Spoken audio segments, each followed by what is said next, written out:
This channel does not promote any violent, harmful, or illegal activities. All content provided by this channel is meant for an educational purpose only. Brought to you by V-Guard, co-powered by Sensodyne ও ভিমল বলো কথা কেশরী।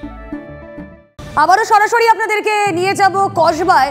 ভোটবঙ্গে অশান্তির ছবি দেখাবো। দক্ষিণ কলকাতা সাংগঠনিক জেলার কসবার মণ্ডল সভাপতি সরস্বতী সরকারকে চপারের কোপ মারার অভিযোগ, তৃণমূলের বিরুদ্ধে হামলার অভিযোগ নেত্রীর। আর এই মুহূর্তে পৌঁছে গিয়েছেন দেবশ্রী চৌধুরী, সেই ছবি আপনারা দেখছেন।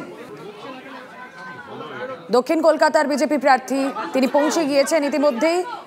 কসবায় আক্রান্ত বিজেপি মণ্ডল প্রেসিডেন্ট দেখা করতে গিয়েছেন, কিছু রিয়াকশন দিচ্ছেন দেবশ্রী চৌধুরী, শোনার চেষ্টা করি।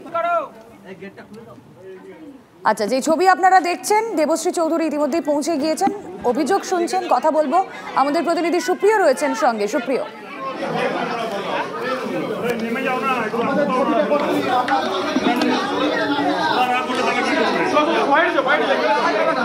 সুপ্রিয় শোনা যাচ্ছে? হ্যাঁ, শুনতে পাচ্ছি। সুপ্রিয়, দেবশ্রী চৌধুরী পৌঁছেছেন, আমরা দেখতে পাচ্ছি। কি চলছে সেখানে? দেখো, ইতিমধ্যে দক্ষিণ কলকাতা লোকসভা কেন্দ্রের বিজেপি প্রার্থী দেবশ্রী চৌধুরী তিনি এসে পৌঁছেছেন মণ্ডল প্রেসিডেন্ট, আক্রান্ত মহিলা মণ্ডল প্রেসিডেন্ট সরস্বতী সরকারের বাড়িতে। তার বাড়িতে আসার পর তিনি তার সঙ্গে কিছু সময় কথা বললেন এবং ইতিমধ্যেই কিন্তু তিনি, আমরা যেটা দেখতে পাচ্ছি যে আক্রান্ত মণ্ডল প্রেসিডেন্ট সরস্বতী সরকারকে নিয়ে তিনি বেরিয়ে আসছেন। তারা কোথায় যাবেন এখনও পর্যন্ত স্পষ্ট না হলেও গতকাল রাতের ঠিক কী ঘটনা ঘটেছিল, কতজনের উপস্থিতি ছিল, যারা ছিল তারা কারা ছিলেন, এই সমস্ত বিষয় আক্রান্ত মহিলা মণ্ডল প্রেসিডেন্ট সরস্বতী সরকারের কাছে জানতে চান দক্ষিণ কলকাতা লোকসভা কেন্দ্রের বিজেপি প্রার্থী দেবশ্রী চৌধুরী। এবং দেখতেই পাচ্ছ সেই ছবি যে দেবশ্রী চৌধুরী তিনি নিজে হাত ধরে আক্রান্ত মণ্ডল প্রেসিডেন্ট সরস্বতী সরকার তাকে বের করে নিয়ে আসছেন। অর্থাৎ পুলিশের ভূমিকা নিয়ে ইতিমধ্যেই কিন্তু বিজেপির তরফ থেকে প্রশ্ন তোলা হচ্ছে। তার কারণ গতকাল ঘটনার পর গতকাল রাতেই কিন্তু লিখিতভাবে অভিযোগ জানানো হয়। দেখতেই পাচ্ছ যে এই মুহূর্তে দেবশ্রী চৌধুরী তিনি নিজে উপস্থিত রয়েছেন।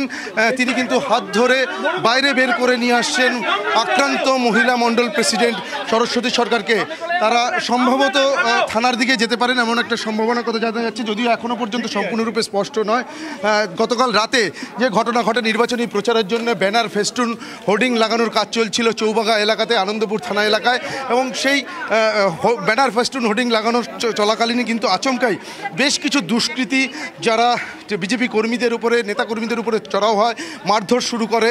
এমনকি তারা লাঠি, লোহার রড, এই সমস্ত ধারালো অস্ত্র নিয়ে, যেটা সরস্বতী সরকার মণ্ডল প্রেসিডেন্ট তিনি অভিযোগ করছেন যে চপার দিয়ে তার মাথায় আঘাত করা হয় এবং গুরুতর আহত অবস্থায় তিনি যখন ঘটনাস্থলে লুটিয়ে পড়েন, অন্যান্য তার যারা সহকর্মীরা ছিলেন তারা তাকে উদ্ধার করে হাসপাতালে নিয়ে যান। সেখানে নিয়ে গিয়ে প্রাথমিক চিকিৎসার পর তারা আনন্দপুর থানায় আসেন। লিখিতভাবে অভিযোগ জানানো হয়, নির্দিষ্টভাবে যাদের উপস্থিতি ছিল তাদের নাম উল্লেখ করেই কিন্তু অভিযোগ জানানো হয়েছে। এবং সেক্ষেত্রে আরও যে বিষয়টা উঠে আসছে তাৎপর্যপূর্ণভাবে, যে 108 নম্বর ওয়ার্ডের কাউন্সিলরের অনুগামীরা সরস্বতী সরকার তিনি কিন্তু নির্দিষ্টভাবে আমাদের ক্যামেরা দেখা যাক। দেবশ্রী চৌধুরী এই মুহূর্তে বিজেপির মণ্ডল সভাপতি, তাকে নিয়ে বেরোলেন। এরপর তারা কোথায় যান আমাদের নজর থাকবে। বাগুইয়াটি হোক বা কসবা, ভোটবঙ্গে অশান্তি যেন সর্বত্র। দক্ষিণ কলকাতা সাংগঠনিক জেলার কসবা মণ্ডল সভাপতি সরস্বতী সরকার, তাকে চপারের কোপ মারার অভিযোগ, তৃণমূলের বিরুদ্ধে হামলার অভিযোগ নেত্রীর। যারা ঘুরছিল বা যারা আপনাদের উপরে হামলা আক্রমণ করলো তারা কারা? ওখানকার এই কাউন্সিলারই সব, মানে ডান হাত বা হাত সব নেতা, টিএমসির নেতা। তখন ওনাকে যখন আমি বাঁচাতে গেছি, আমাদের জিএসকে বাঁচাতে গেলে তখন ফোর্দম আমাকে পেটানো শুরু করে দেয়। আপনার মাথায় দেখছি আমরা ব্যান্ডেজ করা, মাথায় কি করে আঘাত লাগলো? চপার দিয়ে কোপায়। এবার হাতে ওই যে বললাম বস্তায় করে সব নিয়ে এসেছিল। তারপর ওদের কাছে পুরো অস্ত্র থাকে। সুশান্ত ঘোষের বক্তব্য, তৃণমূল নেতা, শোনা যাক। না দেখুন, এরকম জিনিস 108 নম্বর ওয়ার্ডে হয় না। রাজনৈতিক দল তার প্রচার করবে, এটা তো গণতন্ত্রের একটা নিয়ম।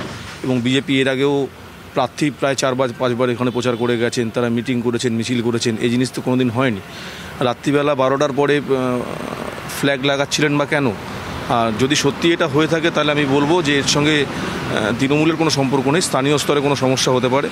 এবং আমিও চাইবো ওনার মতো উনি যে দাবিটা করছেন যে প্রকৃত দোষীকে খুঁজে বার করে শাস্তি দেওয়া। Brought to you by V-Guard, co-powered by Sensodyne ও ভিমল বলো কথা কেশরী।